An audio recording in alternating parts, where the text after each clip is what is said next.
report reveals a target price of $1.3 million by 2035. You were integral in putting together this white paper. And so I'm wondering, how did you come up with that price target? What are some of the factors at play? I'm assuming a big factor is regulatory advancements for crypto here in the US, especially because your report notes that these recent regulatory advances are unlikely to be peeled back given Wall Street and Main Street's increasing embrace of Bitcoin.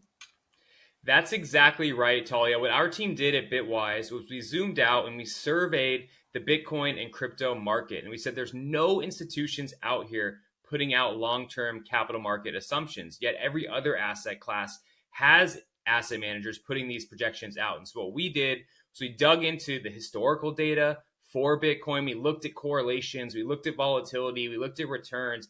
And then we looked out into the future and we said, what do we think is going to happen over the next decade for Bitcoin? What trends do we think will persist? What tailwinds do we see?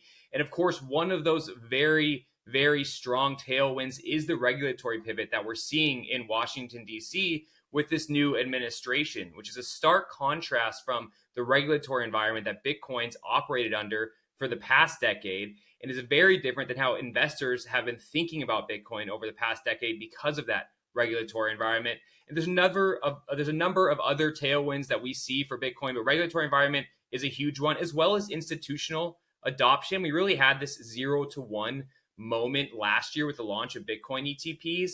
That was accelerated by the regulatory pivot in DC. We've seen that accelerate into this year. It's why Bitcoin's been one of the best performing assets of the year.